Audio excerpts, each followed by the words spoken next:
Chapter 5 Mad Things.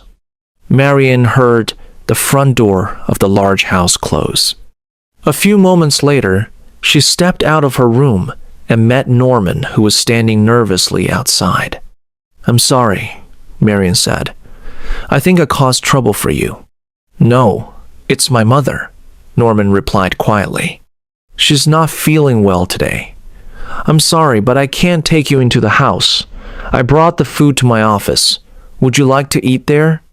Marian agreed and followed him into a small room behind the office. It was an unusual place, filled with old clocks and stuffed birds. Norman watched her in silence as she began to eat. After a moment, he spoke. "You eat very little, like a bird. Do you like birds?" "I don't really know much about them," Marian said. "Do you?" "I don't study them," Norman replied. "I just like preparing them, stuffing them." Marian looked at him. "That's a rather strange hobby." Norman smiled slightly. "I enjoy it." "Don't you have anything else to do?" she asked. "I'm busy all the time," he said. "I run the office, clean the rooms, and take care of my mother." He paused, then asked suddenly, "Do you have many friends?" Norman looked surprised by his own question. "A boy's best friend is his mother," he said quietly. Marian looked down at her plate. For a moment, neither of them spoke. The room was silent, except for the ticking of a clock. Then Norman said, "The rain has stopped." Marian gave a polite smile and continued eating. "Where are you traveling?" Norman asked, trying again to keep the conversation going. "Somewhere better," Marian replied. Norman studied her carefully. "What are you trying to escape from?" he asked. Marian looked up, surprised. "Why would you say that?" Norman shrugged slightly. "People are always running away from something, but they never really escape, do they?" He paused, then added, "Sometimes, when my mother speaks to me in a certain way, I feel like leaving everything behind, but I know I can't. She's ill." "She didn't seem ill to me," Marian said. "I mean, mentally ill," Norman explained. "My father died when I was very young. After that, it was just the two of us." He looked away, his eyes growing darker. "Some years later, she met a man. She loved him, maybe more than she loved me." He stopped for a moment. "When he died, and the way he died, that changed her. That's when her mind became unstable." Marian felt sympathy for him. He seemed lonely, like a child who had never left home, living his whole life in a small motel with a troubled mother. "Why don't you leave this place?" she asked gently. Norman shook his head. "When you love someone, you don't leave them. Then why not take her somewhere? A hospital, perhaps." Norman's expression suddenly changed. "You mean a place for the insane?" he said sharply. "I'm sorry," Marian said quickly. "I didn't mean to offend you." "My mother is not insane," Norman said, his eyes intense.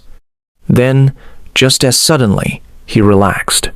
He smiled again, speaking more softly. "I know you didn't mean anything. I just don't like talking about it. My mother isn't dangerous.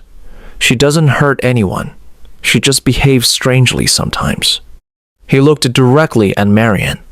"We all do strange things sometimes, don't we?" His gaze fell deep, almost uncomfortable. "And don't you ever do something a little crazy?" Marian smiled faintly. "Yes, sometimes." She thought about the $40,000 hidden in her room. The day before, she had done something reckless, taken the money and run away with it. "I have to return it," she thought. "Tomorrow morning." She stood up. "Thank you for the meal," she said. "I'm tired, and I have a long drive ahead of me, back to Phoenix." She hesitated, then added quietly, "I made a mistake. I want to fix it before it's too late." Norman smiled warmly. "I'm glad we talked," he said. "I'll bring you breakfast in the morning." "Please make it early," Marian replied. Chapter 6. As Clean as Snow. Marian returned to her room and sat down on the bed. "What a foolish thing I did," she thought. "Taking that money, it feels like a nightmare." After her conversation with Norman, everything seemed clearer. "On Monday morning, I'll go straight to the bank and return it. No one will ever know. Everything will be fine." She stood up. A strange feeling of relief came over her. She felt lighter, almost happy. After a shower, I'll feel completely fresh, she thought. Clean, like new. She took off her clothes and dropped them onto the bed. She didn't know that someone was watching her. There was a small hole in the wall between her room and the room behind Norman's office.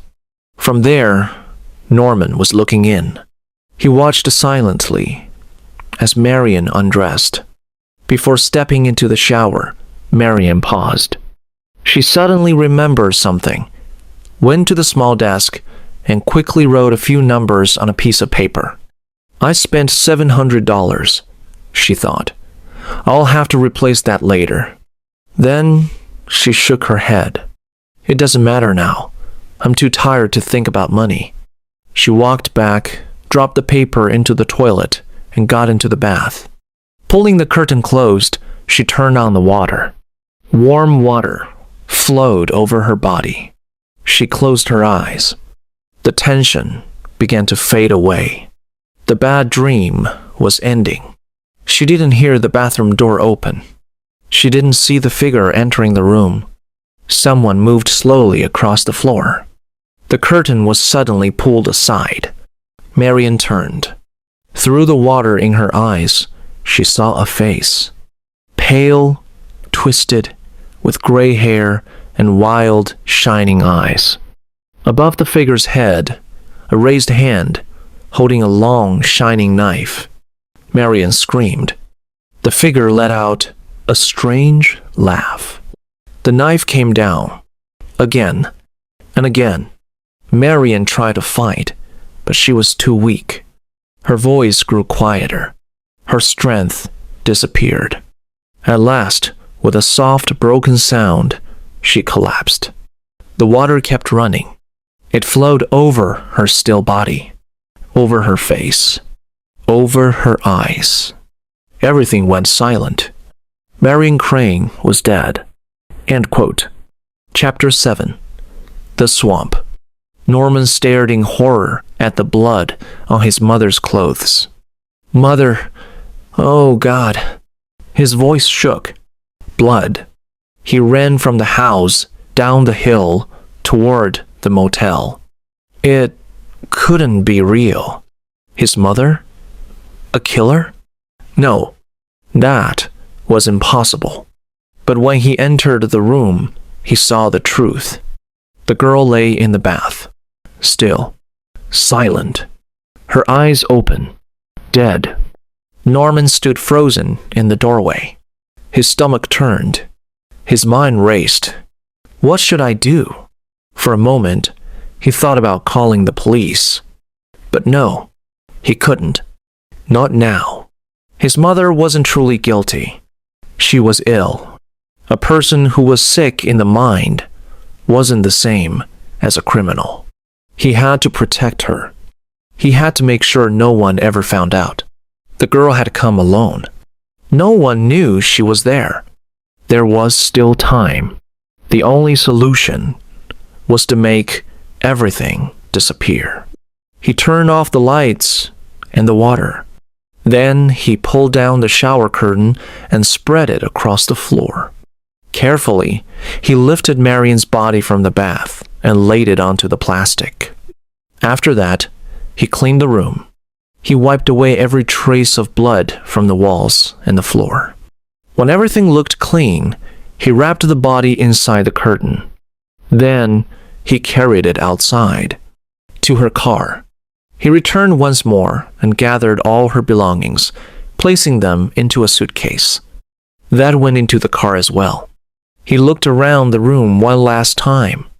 Everything seemed normal. Near the bed, he noticed a newspaper. Without thinking, he picked it up and tossed it into the car, not knowing what was hidden inside.